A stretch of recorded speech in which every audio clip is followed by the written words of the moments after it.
Hey folks, how you doing? Captain Mark here, the Kid Coach Chiefs Outdoors. Thanks for tuning in. I know you got better places to be. Mother Nature, she's not playing nice with us. 2 weeks now, we can't get offshore because the freaking wind is howling. Seas went from 13 feet, now they're down to like 7 feet in the ocean. And the kid's not going out there in the preacher and getting our beans beat in. So what are we doing? You guys always ask for these how-tos and what's happening right now. And what are we doing? We're going to fall right now in the fall run. What does that mean? It's these bad boys. These are the new Gen 4 Flutter spoons. Absolutely awesome quality right here. All right, you guys got to get one just to look at the qualities. 2 stainless steel rotating swivels, both top and bottom. And of course then you have the Gen 3s that have the old Fugazi looks right here, the old freaking Menhaden right there. But that's not what we're getting to. We're going to talk about how we're going to use these bad boys effectively to catch these striped bass in the fall run, in the spring, or whenever. All right, we're going to go into the pool right there. But you know what we're going to start right now? We're going to shoot over to Vince right now in All Pro. He's out front. He just brought over the new stuff for the 2023-2024 sportsman shows and the fishing shows. So Vince, take it over. Captain V here from All Pro. We got Generation 4, the All Pro Flutter Pro. What's a little different about this spoon, you're gonna see right there, there is an S shape in the spoon. You also have a stainless steel dual swivel on top and a stainless steel dual swivel on the bottom, which allows the spoon to literally just spin so a fish, striped bass or tuna, can never get leverage on the spoon. 4-0, 4-time strength, mustad jaw lock hooks. But this is the trick with the spoon. This is not a slow pitch jig or a slow pitch spoon. This is a flutter spoon, and the art is to have it flutter. So when you're using a spoon like this, you want to free spool it down to your zone where you believe, where you're marking those fish. For striped bass, you're probably going to go all the way down to the bottom. Then you may want to give it a little, like, jig like this a little bit, just to see if you catch anyone's attention. But it's real important that you don't jig it like you do with a slow pitch jig, because that would cause it to spin. What you want to do is lift the tip of the rod up slowly and then let it again free fall down.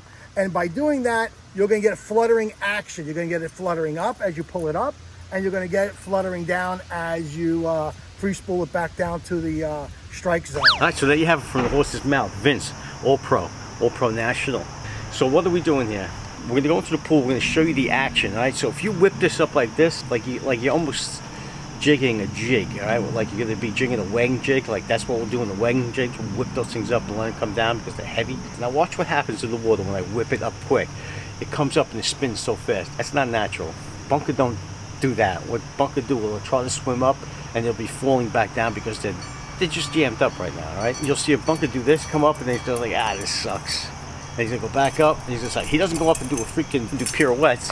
He comes up slowly and then he falls back, and that's what we're trying to maneuver here. Once I feel the weight of that bunker spoon hit the bottom, you'll feel like a little tug on the rod. You're gonna lift it right back up real slow, and then you're gonna walk it right back down. All right, then you're gonna take it up a reel a couple times, work it up the column. Watch those machines. Like I always tell you, trust your machine. Watch where those fish are up in the column. So if they're mid-column, walk it up to the mid-column, but you're gonna just do it. You're gonna lift up and let it fall down. Usually what's gonna happen, as it's falling down, that's when the fish is gonna make its move on. All right, you want it to flutter. All right, so let's look at that now in the pool as we're gonna lift it up really slow, and then we're gonna walk it down. You're gonna see how that wants to flutter differently. All right, so let's go side by side. Fast, all right, coming down, and then slow, coming down. I know that's a very small nuance in the difference here, but it makes a huge difference when it comes to fish. Fish, when they feed, they want to see that's natural. And I just cursed, how you doing? But I beeped it out because that's what I can do. But fish like to see things that are somewhat natural to them. They don't want to see fish doing pirouettes. And what happens is with these spoons, right? You can see how this spoon will spin around like a maniac.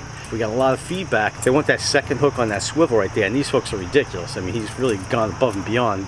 All stainless steel hardware, and these Mustad 4X, jaw lock hooks they're absolutely ridiculous. I'm gonna see if you can see that yourself there. Absolutely legit, sharp as nuts. All right, but that's it. You couldn't bend these. You can't do anything with these things. You got the eye in it. You got the iridescence. That's what she looks like. How you doing, ladies?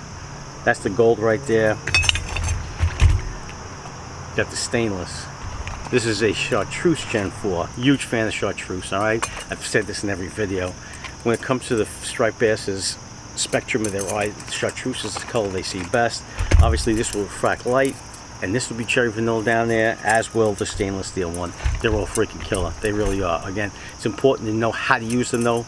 Remember, bring them up slow, let them flutter down. You see in the pool, same thing applies in the ocean, or the sound, or wherever you catch fish. That's what this episode's about. I'm trying to get out there and fish, people, all right? I'm trying to get out there and fish. It's just brutal.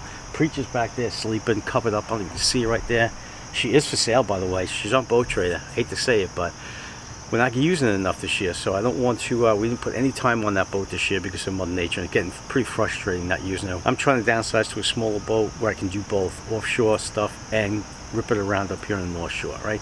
That's the plan. So if you guys are interested in the Preacher, it's being shown, not by me though, unfortunately, so take a peek at it. Everybody take care, brush your hair. May the grace of God shine upon you and your family, always being his favorite players. Stay tuned. We're going to be doing more of this. If you see stuff howling, this wind is freaking killing me. But we're going to get more shiitake out there. We're going to see if we do more videos of the how-tos, and then we'll start to get on the water, right? Once we get on the water, we'll be back in action, all right? It could be like this. I should fish on. Stay tuned.